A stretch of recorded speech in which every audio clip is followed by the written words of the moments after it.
Kembali di News Pagi, pemirsa, seorang mahasiswi ITB berinisial SSS ditangkap buntut unggahan meme bergambar Presiden Prabowo Subianto dan Presiden RI ke-7 Joko Widodo. Kasus ini masih diselidiki pihak kepolisian. Mahasiswi ITB berinisial SSS ditangkap buntut unggahan meme bergambar Presiden Prabowo Subianto dan Presiden ke-7 RI Joko Widodo. Dia dijerat Undang-Undang Informasi dan Transaksi Elektronik ITE. Kendati demikian, Divisi Humas Polri belum menjelaskan konstruksi perkara ini. Karopenmas Divisi Humas Polri, Brigjen Trunoyudo mengatakan terkait kasus tersebut saat ini masih dalam proses penyidikan. Sementara itu, KM ITB akan memberikan pendampingan hukum kepada mahasiswi tersebut. Adik ipar Joko Widodo datang ke Barreskrim Polri membawa ijazah SMA dan kuliah Jokowi. Ijazah tersebut akan diuji laboratorium forensik oleh penyidik Barreskrim.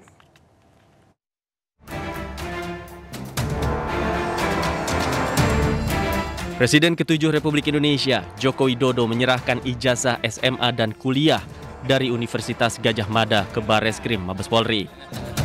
Penyerahan ijazah itu dilakukan untuk diuji laboratorium forensik.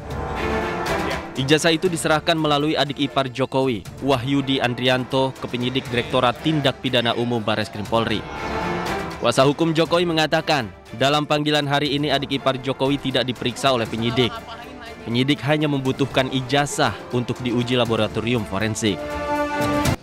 Oleh karena itu, hari ini kita sudah serahkan semuanya kepada pihak Barreskrim untuk ditindaklanjuti, untuk dilakukan uji lab forensik. Demikian sih hari ini. Suratnya itu kapan, Bang? Surat apanya? Permintaan dari Barreskrim. Surat permintaannya itu tanggal 6. Beberapa hari. Ya, beberapa hari sebelumnya. Iya, tanggal 6 Mei. Tanggal 6 Mei. 6 Mei.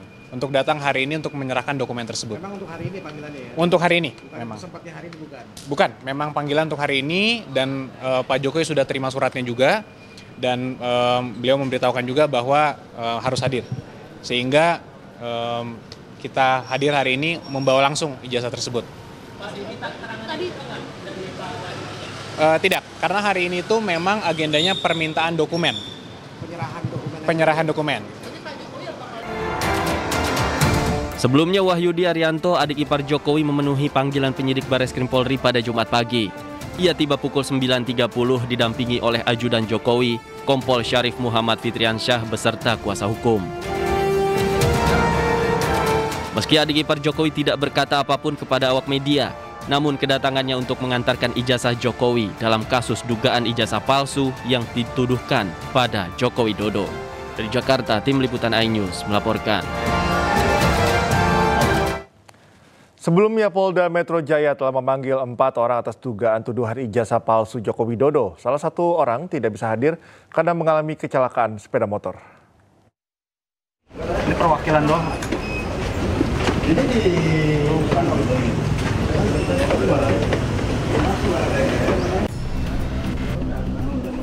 Kasus tuduhan ijazah palsu Presiden RI ke-7 Joko Widodo masih dalam proses penyelidikan. Kamis kemarin Polda Metro Jaya memanggil 4 orang untuk pemeriksaan kasus yang kian menyita perhatian publik. 4 nama yang diperiksa diantaranya Wakil Ketua Tim Pembela Ulama dan aktivis Rizal Fadilah, Damai Hari Lubis, Kurniatri Royani, dan Rustam Effendi. Namun satu terlapor yakni Rizal Fadilah tidak datang ke Polda karena sakit akibat ditabrak motor. Sementara itu, Barreskrim Polresta Solo menegaskan bahwa penyelidikan dilakukan usai adanya laporan dari Tim Pembela Ulama dan aktivis TPUA yang diketuai oleh Egy Sujana. Proses penyelidikan sendiri sudah hampir rampung dan tinggal menunggu hasil uji lab sebagai penentu penyelidikan. Yaitu pemeriksaan kita sudah memeriksa sekitar 31 saksi. 31 saksi itu ada yang dari versi pendumas ataupun teman kuliah, teman SMA dan lain sebagainya yang kami adakan klarifikasi. Sebelumnya, Jokowi mengambil langkah hukum terhadap sejumlah pihak yang telah menuduh dirinya memiliki ijazah palsu. Jokowi melaporkan 4 orang termasuk mantan Menpora Roy Suryo ke Polda Metro Jaya atas tuduhan penyebaran berita bohong terkait keaslian ijazah. Tim Liputan iNews melaporkan. Pemirsa, sidang kasus dugaan suap dan perintangan penyidikan dengan terdakwa Sekjen PDIP Hasto Kristianto kembali digelar. 3 penyidik Komisi Pemberantasan Korupsi menjadi saksi dalam sidang. Untuk rekaman live untuk saksi. 3 penyidik Komisi Pemberantasan Korupsi yang menjadi saksi dalam sidang Sekjen PDIP Hasto Kristianto adalah Rusa Purbobekti. Berikutnya ada Rizka Anungnata dan Arif Budi Raharjo. Namun demikian ketiga saksi dihadirkan satu persatu atau tidak bersamaan. Saksi pertama yang digali keterangannya adalah Rusa Purbobekti. Oleh pihak Hasto, Rosa ditanyai terkait penyitaan 3 ponsel saat Hasto diperiksa oleh penyidik 10 Juni 2024. Dalam sidang, saksi Rosa juga sempat menyinggung adanya mantan pegawai KPK yang saat ini menjadi salah satu tim penasihat Hasto dan disebutnya menjadi konflik kepentingan. Dalam kasus ini, Hasto didakwa merintangi penyidikan perkara korupsi yang menyeret tersangka Harun Masiku dengan cara memerintahkan Harun merendam ponselnya setelah KPK menangkap tangan anggota KPU periode 2017-2022 Wahyu Setiawan. Mengenai protokol dan keamanan persidangan untuk rekaman live untuk saksi, saya rasa kami tegaskan lagi. Sementara itu, Sekjen PDIP Hasto Kristianto keberatan terkait dihadirkannya 3 saksi dari penyidik KPK. Dalam persidangannya, Hasto menyebut penyidik KPK yang turun langsung menjadi saksi di persidangan merupakan pertama dalam sejarah dan memperkuat unsur politis.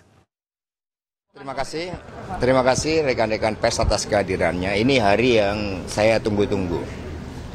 Karena sejak awal agenda politik, kepentingan politik terhadap kasus ini kan sangat kuat. Sehingga untuk pertama kalinya di dalam sejarah persidangan kita, sampai penyidik KPK turun tangan secara langsung menjadi saksi, padahal tidak mengalami secara langsung, tidak melihat secara langsung, dan tidak mendengar secara langsung, sehingga yang disampaikan adalah suatu asumsi dan pendapat. Suatu konstruksi hukum yang dibuat-buat yang semakin menunjukkan kuatnya agenda politik ini. Karena itulah supaya gambaran lengkap nanti tunggu sesi kedua, karena berbagai hal yang disampaikan tadi menunjukkan juga ada asumsi-asumsi yang diputar balikkan, yang dicampur adukkan. Karena itulah kami berdasarkan fakta-fakta yang telah memiliki kekuatan hukum yang tetap, kami meyakini bahwa kepentingan-kepentingan kekuasaan inilah yang nantinya dapat dihadapkan dengan berbagai fakta-fakta hukum yang sebenar-benarnya. Pemirsa, Megawati Soekarno Putri mengakui partainya babak belur pada pemilu 2024. Ia pun menyayangkan kader yang seharusnya bisa menang di pemilu 2024 lalu ternyata kalah. Babak belur apa enggak? Kan enggak ngaku tahu kader semuanya. Babak belur apa tidak? Enggak percaya. Saya panggil nanti orangnya. Kenapa? Yang harusnya jadi nggak jadi. Ketua Umum PDI Perjuangan Megawati Soekarno Putri mengakui partainya babak belur pada pemilu 2024. Megawati menyentil para kadernya yang hadir di acara Trisakti Tourism Award pada Kamis malam. Ketua Umum Partai Banteng itu melempar pertanyaan pada ratusan kadernya. Apakah PDI Perjuangan babak belur pada pemilu 2024 yang lalu? Pertanyaan itu kemudian dijawab serentak oleh ratusan kader PDI Perjuangan yang hadir. Saudara-saudara sekalian, anak-anakku yang saya cintai, coba pikirkan ya, kemarin waktu pemilu, saya nggak pernah ngomong kan, tapi sekarang saya sentil aja dikit. Why? Setelah babak belur kayak begitu, babak belur apa enggak? Kan nggak tahu kader semuanya. Babak belur apa tidak? Gak percaya? Saya panggil nanti orangnya. Kenapa? Yang harusnya jadi nggak jadi. Merdeka! Merdeka! Merdeka! Di hadapan ratusan kadernya, Megawati mengatakan bisa melihat potensi keberhasilan kadernya sebagai calon pemimpin. Ia juga menyayangkan kadernya yang seharusnya bisa menang saat pemilu 2024 yang lalu, namun tidak jadi menang. Dari Jakarta, tim liputan iNews melaporkan. Pertemuan antara Presiden Prabowo Subianto dengan Megawati Soekarnoputri akan segera digelar, bukan tanpa sebab. Hal ini karena Prabowo sudah kangen dengan nasi goreng buatan Mega.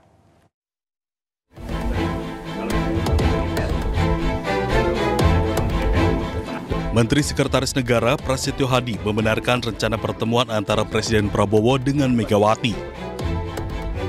Ia menyebut bahwa Presiden rindu dengan nasi goreng buatan Megawati. Kapan Mas mau soal lagi? Betul. Kapan Mas? Kan kangennya sudah 2,5 tahun, tapi kemarin kan sudah, alhamdulillah sudah ketemu beliau berdua. Kapan lagi Mas bertemu? Buat makan nasi goreng lagi? Sedang diatur, tenang aja.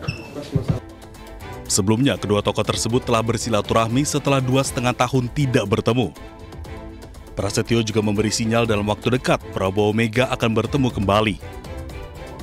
Dari Jakarta, tim liputan iNews melaporkan. Pemirsa, Menko Bidang Infrastruktur dan Pembangunan Kewilayahan Agus Harimurti Yudhoyono menggelar agenda Road to International Conference on Infrastructure. Agenda tersebut dilakukan melalui Focus Group Discussion untuk membahas strategi pembiayaan infrastruktur yang inovatif dan berkelanjutan.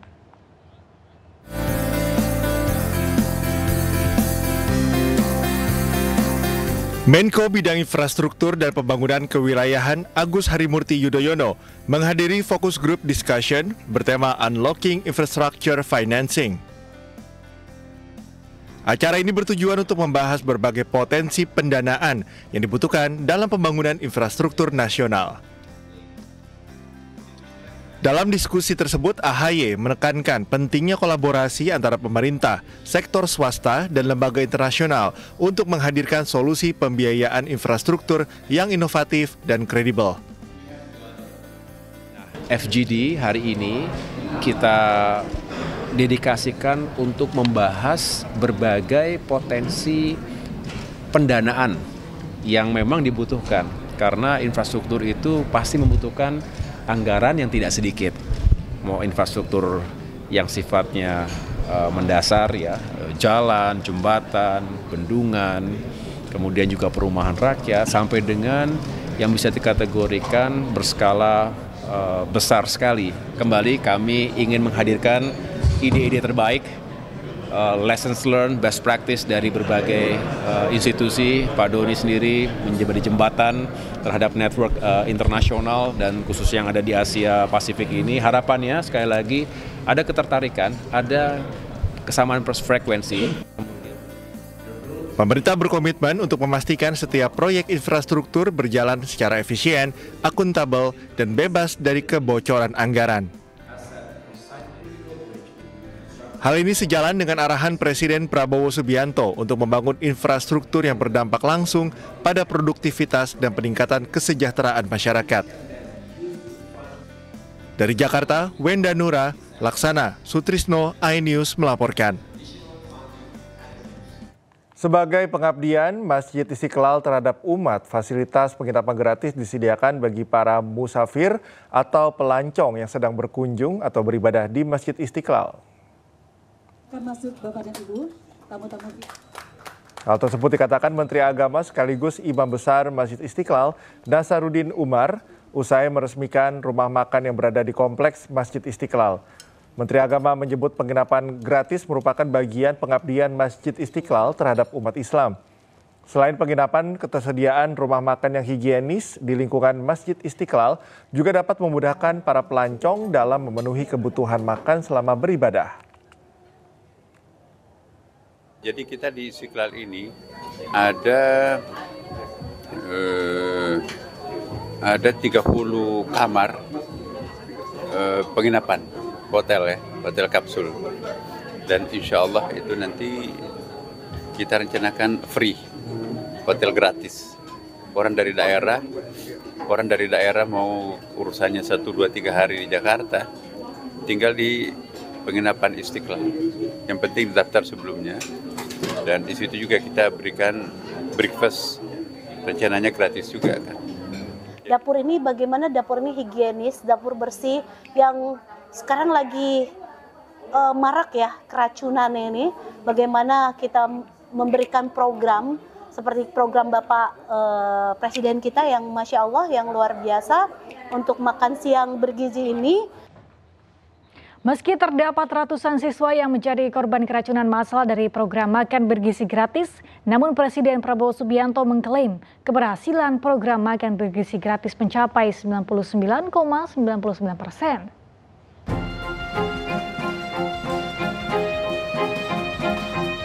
Presiden Prabowo Subianto mengklaim meski terdapat kasus keracunan dalam program makan bergizi gratis, namun Presiden Prabowo menyatakan keberhasilan program makan bergizi gratis mencapai 99,99%. Menurutnya, korban keracunan makan bergizi gratis sekitar 200 orang dari total jumlah penerima yang mencapai 3 juta orang. Di awal Mei, hari ini memang ada yang keracunan. Yang keracunan sampai hari ini dari 3, sekian juta, kalau tidak salah di bawah 200 orang. Yang nginep, yang rawat nginep hanya 5 orang.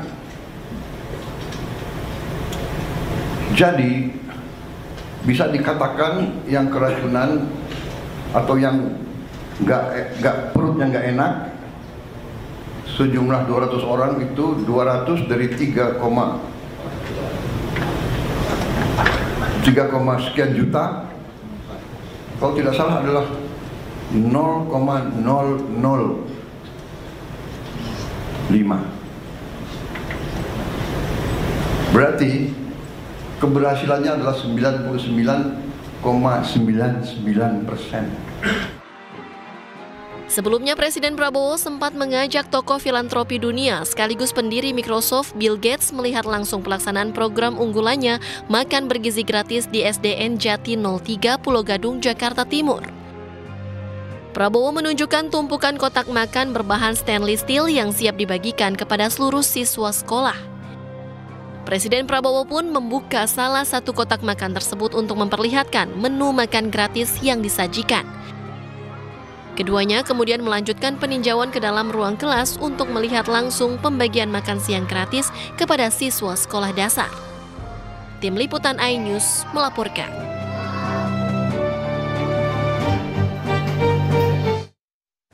Pemirsa, Kementerian Koordinator Bidang Pemberdayaan Masyarakat mengapresiasi Badan Usaha Milik Desa turut menyukseskan program makan bergizi gratis.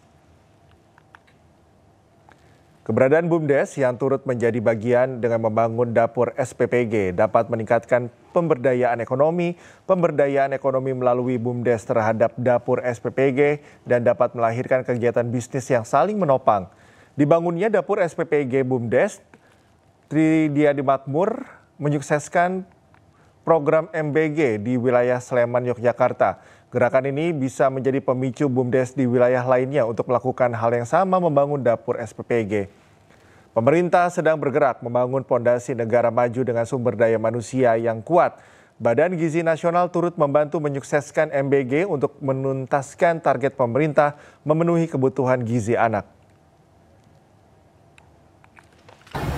BUMDes berinisiatif menjadi partner dari BGN. Ini langsung multiplier efeknya luar biasa. Satu, BUMDes maju, kedua supporting terhadap makan bergizi gratis jalan, membangun ekosistem ekonomi, ujung-ujungnya semua ini akan menghasilkan pemberdayaan. Nah, pemberdayaan model ekosistem inilah yang akan terus kita kembangkan sehingga antara proses produksi dengan pasar itu benar-benar produktif, simultan, kemudian ekosistemnya